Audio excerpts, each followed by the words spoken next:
Find out what's happening on the NDSU campus? Watch Bison Information Network News every Friday, Saturday, and Sunday on Cable 1 Channel 70. This student-run weekly newscast covers relevant news and current events, entertainment, Bison sports, and more. Watch BIN News Fridays at 9 p.m., Saturdays at 9 a.m. and 9 p.m., and Sundays at 9 a.m. on Cable 1 Channel 70. Bison Information Network News is brought to you in partnership with Cable 1.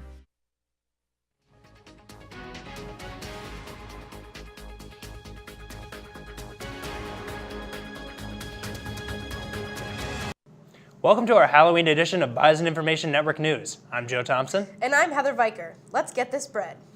A Fargo police officer opened fire at a fleeing suspect on Wednesday morning after the suspect pointed a gun at the officer. Although the officer shot at the suspect, it is unclear as to whether or not the suspect was actually hit. The suspect has been identified as Richard Anthony Torres of Moorhead, and he was later apprehended near North University Drive and Main Avenue after being tased. Torres has been booked into the Cass County Jail on suspicion of terrorizing and had an open warrant on a felony charge of methamphetamine possession. No officers were hurt in the incident.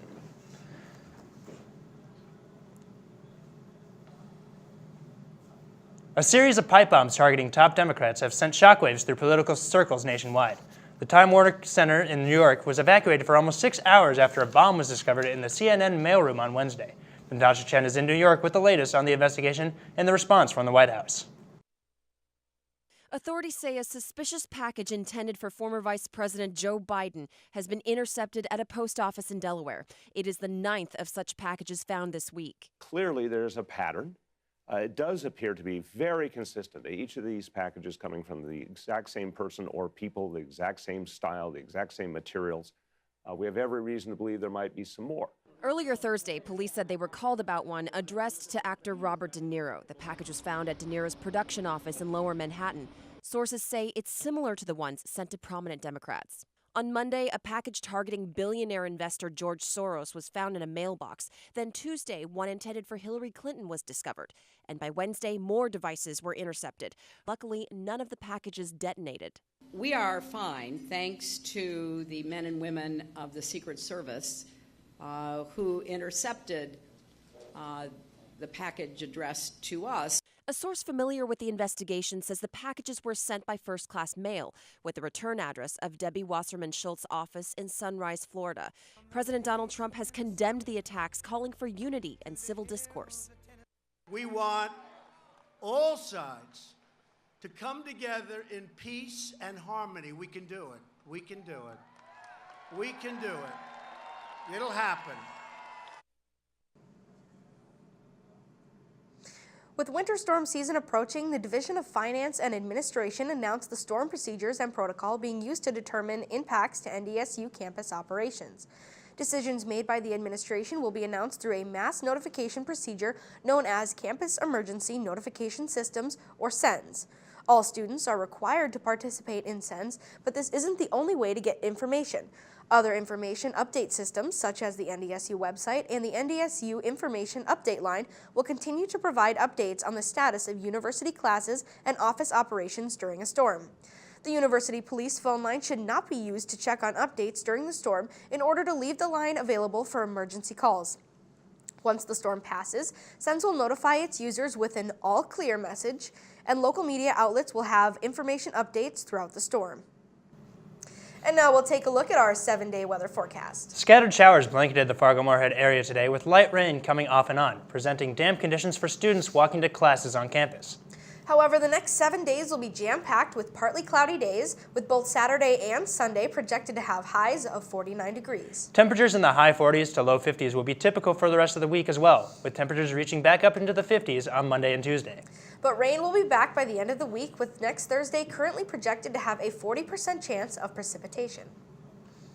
Coming up, what one town is doing to keep trick-or-treaters safe on Halloween. And Boo at NDSU is back on campus tonight. We'll see the variety of costumes they had when we come back.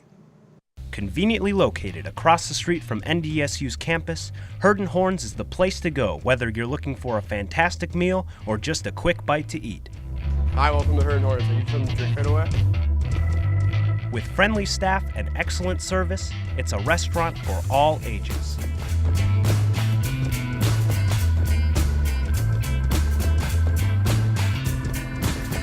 Herdin' Horns, your home for great food and Bison sports.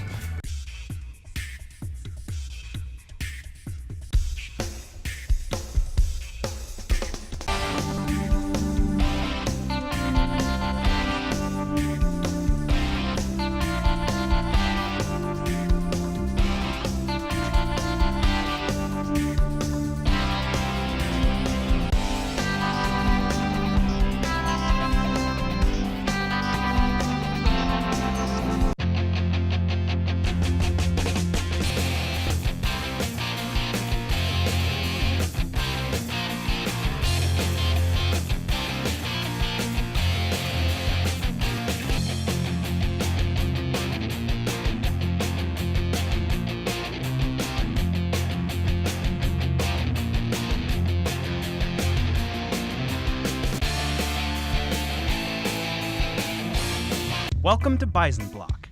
If you are an NDSU student, you know it well. It's located right across the street from campus. How would you like to live in the same building as Starbucks, Jimmy John's, and Herdin' Horns?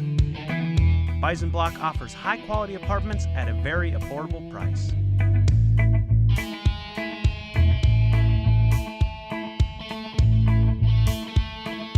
For more information, go to our website at bisonblockfargo.com to apply today. The mayor in Grovetown, Georgia has a plan for what he believes will be a safer Halloween. He's gathering up all the town's registered sex offenders and confining them to one building for the night. Leah Fernandez has more on the plan, including the mayor's answer to questions of legality. My granddaughter's 8 years old. I still walk up to the door with her. I won't let her go by herself. Betsy Bishop and her sweet granddaughter Destiny are ready for Halloween, but she says she lives every day scared, knowing they live across the street from a sex offender. That's the reason why I don't hardly let my grandchild out the house ever since the girl moved in over there about 3 months ago. Her new neighbor is Heather Nicole Hart, a registered sex offender convicted of molesting a child and rape. All of it hitting too close to home for Bishop. My daughter, her mama, got molested whenever she was like 4 years old from the church driver now that drove the church bus. Taking her trust away from those around her. I just keep it real close to me because I don't even trust nobody no more. But Grovetown Mayor Gary Jones is trying to put parents and grandparents at ease when it's time to take the kiddos out trick-or-treating. And these sex offenders don't need to be out here loose like they are because you never know. They could just walk up and just grab a kid. In a Facebook post, Mayor Jones says in order to ensure the safety of our children, all sex offenders in the city of Grovetown will be housed in the council chambers on Halloween night from 6 p.m. to 9 p.m. Yes, that puts my mind at ease a lot. Jones says there are around 30 sex offenders in the area. They'll be gathering here at City Hall with 5 officers watching over them. Some people like Bishop very happy with the decision. He is doing a good job if he does get them off the street for Halloween. Others wonder if it's legal, but Mayor Jones assures people it is. Writing, the Georgia Community Probation Services has the authority under special conditions to require offenders to report. Grovetown's mayor says the move to corral the town's sex offenders is all just a precaution and not in response to an incident. With Halloween coming up, NDSU decided to host a seasonal event with a guest speaker touching on possession and exorcisms. Richard E. Gallagher, a Yale-trained professor of psychiatry, spoke at the Union on Wednesday night and went in depth about his experiences. After listening to Gallagher speak, some students feel different about exorcism than they did walking in. They started this way late. Yeah, I was interested to see what it was about because we've talked about it in psychology class and I've seen tons of examples in movies, but I've never really heard anybody talk about it in real life, so yeah, real life experiences, that's what I should have said. Mr. Gallagher reminds us to be responsible this Halloween. Ghouls and Goblins are on campus right now for Boo at NDSU. The event gets both kids and students in the Halloween spirit. Trick-or-treaters were able to pick out their favorite treats from students that live in the Matthew Living Learning Center East and West. On the main floor of the residence hall, students lead the kids in carnival games and help put temporary tattoos on them. Boo at NDSU is one of the many Halloween events held in the Fargo-Moorhead area. The first one this year was Boo at the Zoo. The NDSU Student Activities Office is hosting their annual Halloween costume competition once again. The concept is simple. Put together a creative, spooky, or funny costume and wear it to the Student Activities Office on October 31st between 10:30 a.m. and 1:30 p.m. The office says they won't discriminate. Homemade or store-bought costumes will be considered. Awards can be won in 3 divisions: individual costume design, dynamic duos of 2 people, and the group division of 3 or more people dressed in a common theme. Prizes will be awarded at 5 p.m. and you must have a valid student ID to take part in the competition. After the break, NDSU students do their part to save lives. And find out how you can get Bison gear at a discounted price when we come back.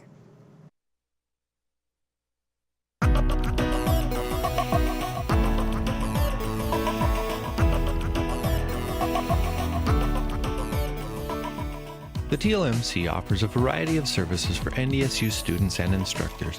Class project support is one of the key ways in which the TLMC serves faculty. Technology-intensive projects can provide students with an opportunity for creative expression, enhanced communication, and the development of digital media literacy skills that will benefit them in class, college, and beyond.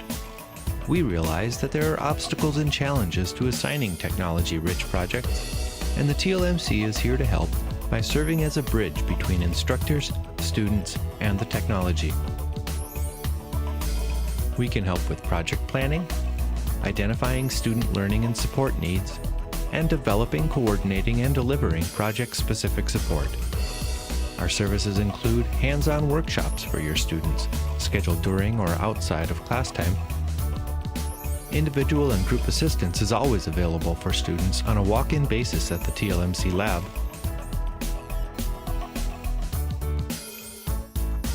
With access to a variety of multimedia software and hardware, students can store and work on their audio-video projects over time. Workstations may be reserved or used on a walk-in basis. Other learning resources include project-specific learning links on the TLMC website, our learning resource library, and a lynda.com learning kiosk. The TLMC Media Studio features space and equipment for video recording, studio photography, audio recording, and screen capture. The student government held a blood drive in partnership with the Save a Life Now organization at the NDSU Alumni Center Tuesday.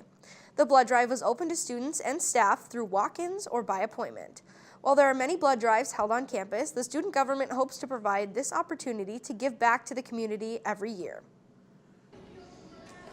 I think it is an option that we should keep as an annual event because I see the benefits that come out for students getting involved with the outside community and giving back to anybody that is in need of the blood organization, or just having that feeling that you help somebody in need today with your donation.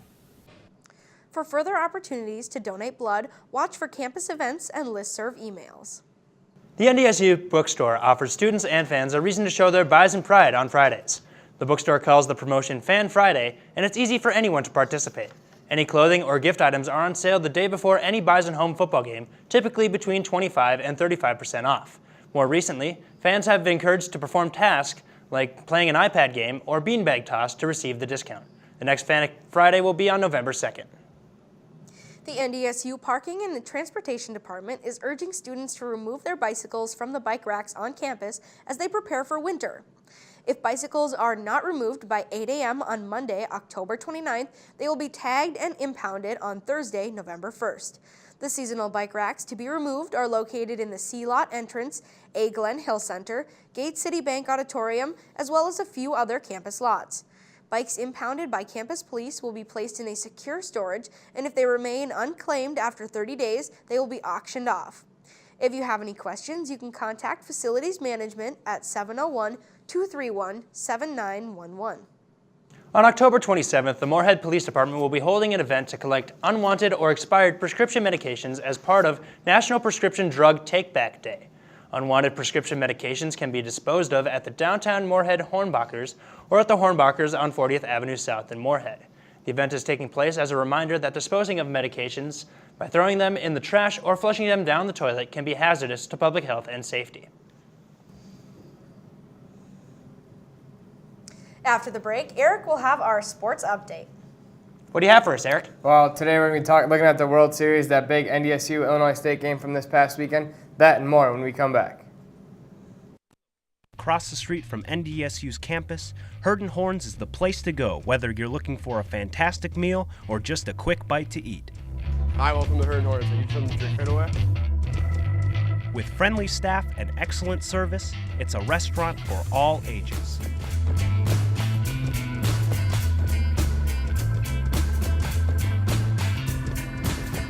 Herd & Horns, your home for great food and Bison sports.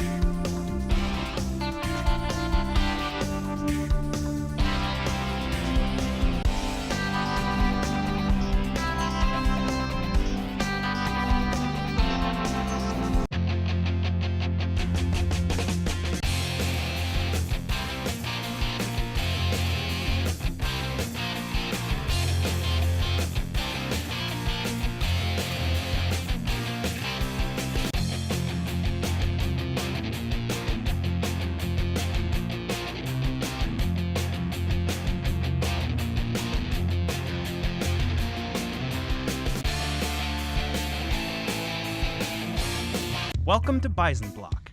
If you are an NDSU student, you know it well. It's located right across the street from campus. How would you like to live in the same building as Starbucks, Jimmy John's, and Herd & Horns? Bison Block offers high-quality apartments at a very affordable price.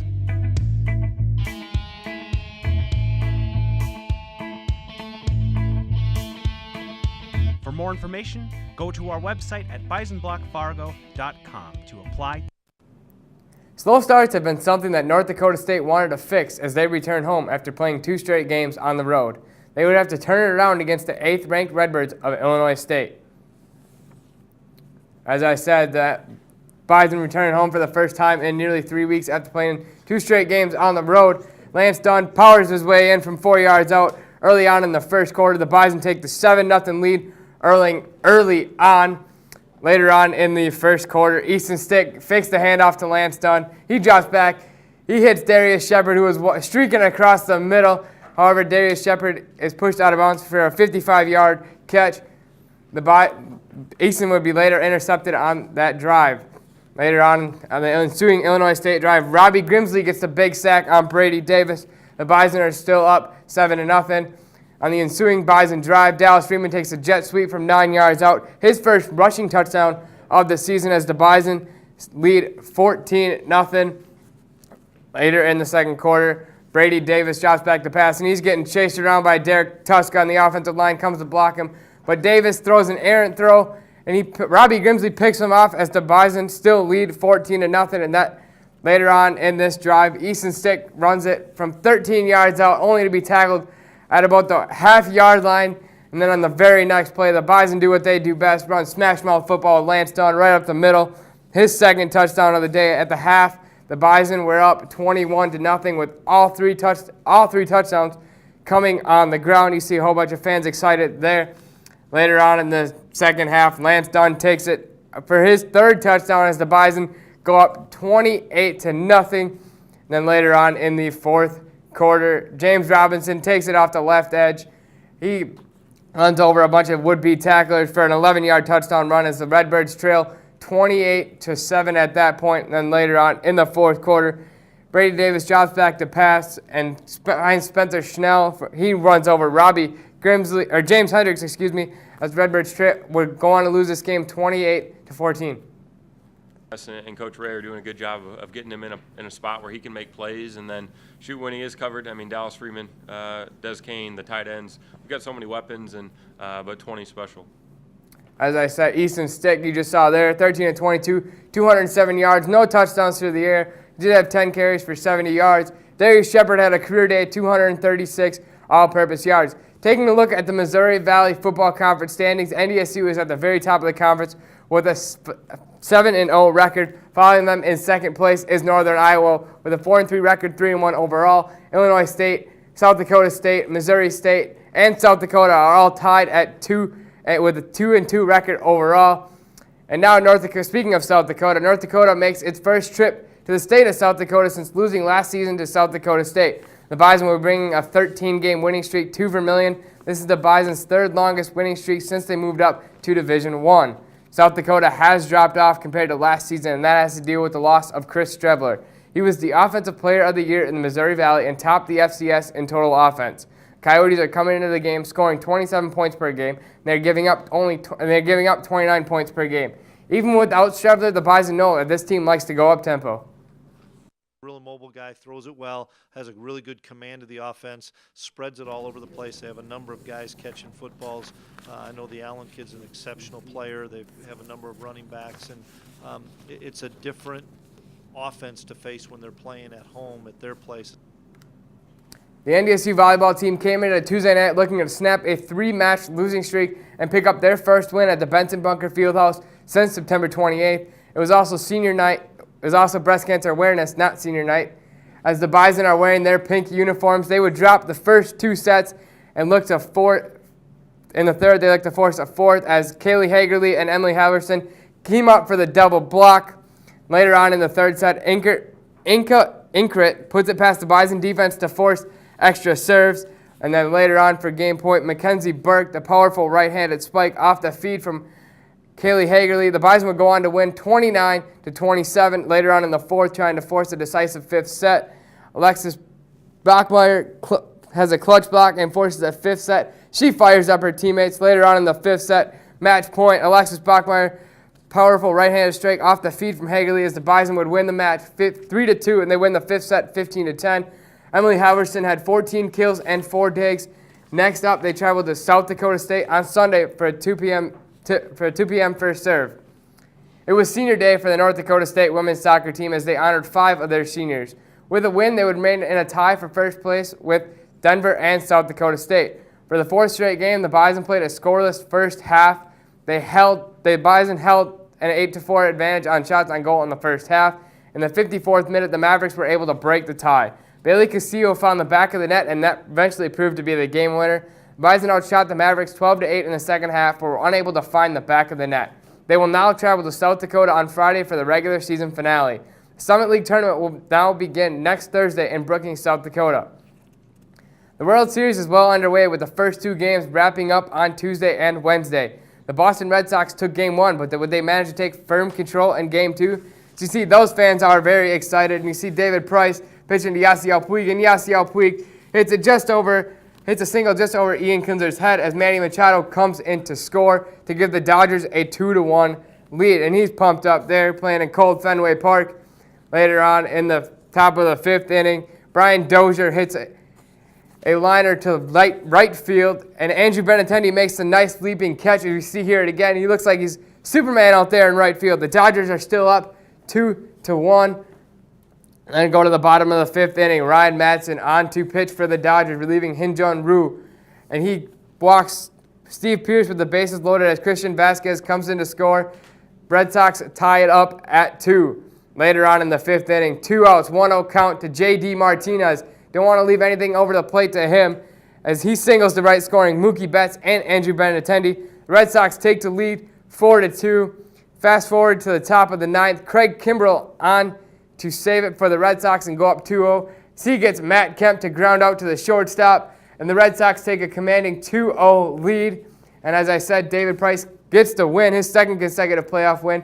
Hyun-Jin Ryu takes the loss. Craig Kimbrell gets the save. The Red Sox will now be traveling. Both teams will now travel to LA for a 3-game series with first pitch on Friday on Fox.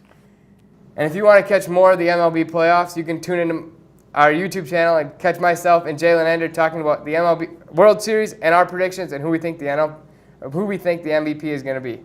Well, thanks, Eric. Coming up after the break, we have this week's Hollywood Minute and Bison on the Street.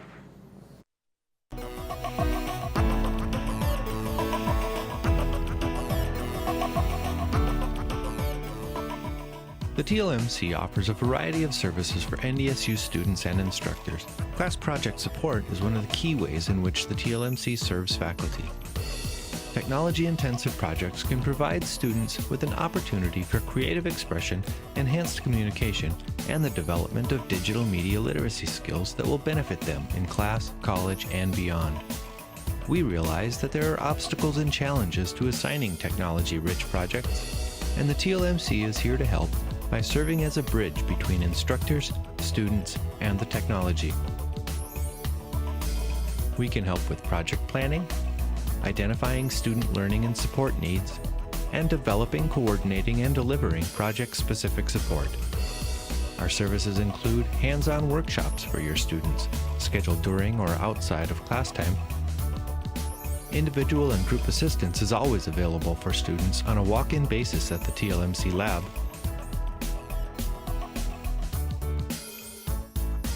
With access to a variety of multimedia software and hardware, students can store and work on their audio-video projects over time.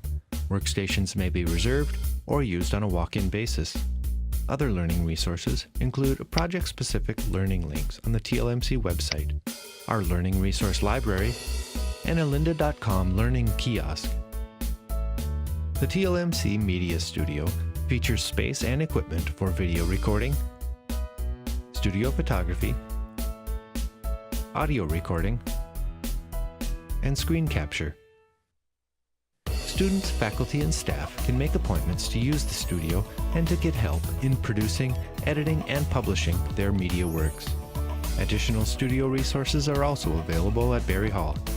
Please contact us if you would like to take a tour of our facilities or visit with us about a project that you have in mind.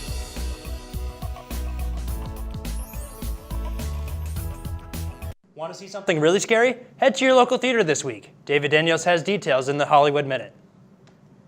They're coming to get you, Barbara. This Halloween, you can see Night of the Living Dead like never before. Before he died last year, George A. Romero supervised the restoration of his zombie classic, which most fans have only seen in fuzzy, murky versions for this year's 50th anniversary. October 24th and 25th, hundreds of U.S. theaters will show the film in 4K Ultra HD, remastered from the original camera negative. Check your local listings if you dare.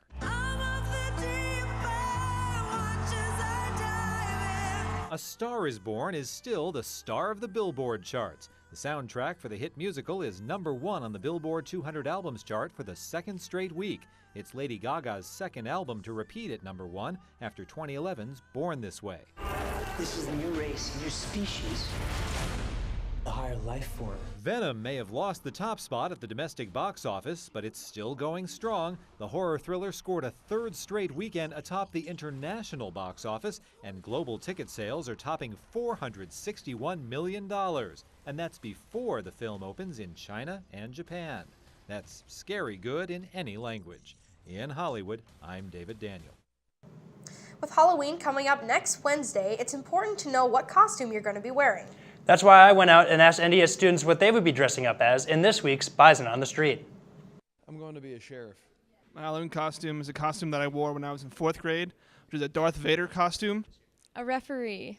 For Halloween, I'm going to dress up as Donald Trump. My Halloween costume is Napoleon Dynamite. I'm going to be a doctor.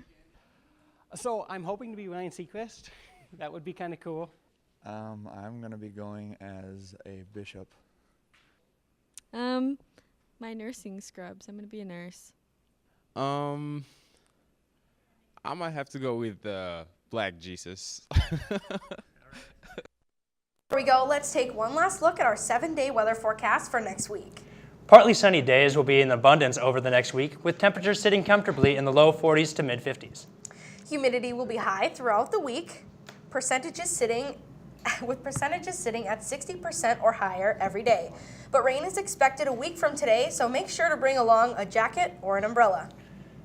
Thank you for watching this edition of Bison Information Network News. Be sure to check us out on Facebook and Twitter. And catch us back here next Thursday night. Have a great night, everyone.